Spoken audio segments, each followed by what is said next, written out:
Il faut fermer les mosquées, les associations qui aujourd'hui s'en prennent aux valeurs de la République. C'est cette action que nous menons. Il y a déjà de mosquées fermées pour motif de radicalisation au cours des 10 dernières années, aucune. Et cela peut être vérifié par les rapporteurs en charge de ces sujets au sein de l'Assemblée. Absolument aucune. Combien en avons-nous fermé dans le cadre de l'état d'urgence et au cours des dernières semaines? 4, une à Gennevilliers, une à Nice, une à Lyon et depuis ce matin, une en Seine-et-Marne à Lagny. J'y reviendrai tout à l'heure.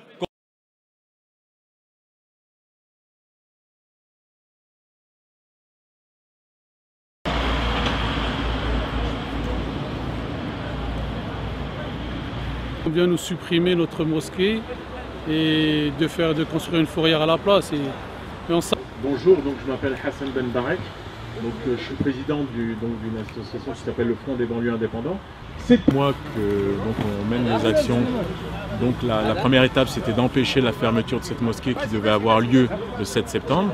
Et puis là, on avait donc adressé au pouvoir public une proposition de rachat du terrain. Et donc on demande concrètement à la fois au pouvoir public des réponses concernant le devenir de cette mosquée et aussi notre proposition de rachat, puisque le ministre de l'Intérieur, M. Claude Guéant, a dit qu'il fallait faciliter la construction de lieux de culte pour les musulmans de façon à éviter les prières de rue. Donc là, concrètement, on demande donc à M. Guéant des réponses concrètes concernant cette mosquée.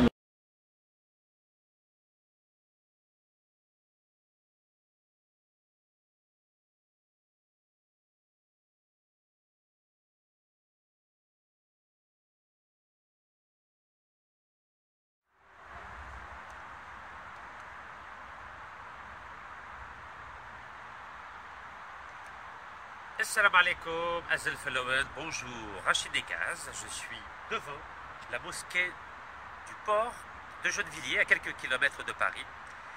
Et figurez-vous que cette mosquée fait partie des 3 mosquées qui ont été fermées sans raison objective, suite à la mise en place de l'état d'urgence en France par le ministre de l'Intérieur, M.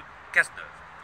Comme vous pouvez le lire ici, le préfet des Hauts-de-Seine a prononcé la fermeture administrative provisoire de la mosquée à compter de la notification de l'arrêté et pour la durée de l'état d'urgence, c'est-à-dire 3 mois. Conformément à l'article 13 de la loi du 3 avril 1955, le non-respect de cet arrêté est passible de 6 mois d'emprisonnement et de 7 500 € d'amende.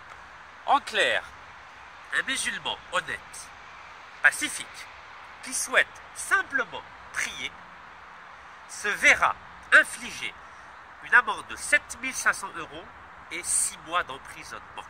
Comment, dans un état de droit comme la France, peut-on interdire à des musulmans pacifiques le fait de prier dans une mosquée? Il faut savoir que cette mosquée, ils n'ont trouvé ni armes, ni terroristes, ni constaté des discours violents ou intégristes.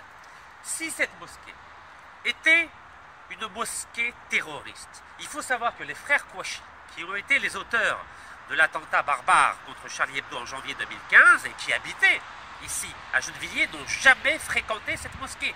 Donc si cette mosquée était une mosquée intégriste et terroriste, elle aurait déjà été fermée depuis 1 an. Cela n'a pas été le cas, et pour une raison simple, c'est que l'État n'a rien trouvé à redire par rapport aux responsables de cette mosquée et par rapport aux fidèles qui viennent prier ici, dans cette mosquée de Gennevilliers-Port. Il faut savoir qu'en 2011, avec mon ami Hassan Ben Barek, le président du Front des banlieues indépendants, nous avons empêché que cette mosquée soit fermée et soit transformée en une fourrière automobile. Et pour ce faire, j'ai fait un prêt de 500 000 € au Front des banlieues indépendants afin de pouvoir racheter le terrain sur lequel a été construite cette mosquée, car le propriétaire de ce terrain est le port autonome de Gennevilliers. Et suite à cette proposition de rachat du terrain, l'État, à l'époque c'était le président Nicolas Sarkozy, a fait marche arrière et c'est ainsi que nous avons pu empêcher la fermeture de cette mosquée et sa transformation en une fourrière automobile. Aujourd'hui, c'est-à-dire 4 ans après, nous n'acceptons pas que l'État français, sous couvert de l'état d'urgence, puisse fermer cette mosquée et transformer ce terrain en une fourrière automobile. C'est un message clair, car si cette mosquée devait être fermée de façon définitive, ce serait alors une véritable déclaration de guerre à 1 milliard de musulmans pacifiques. Merci beaucoup. Barakallahu.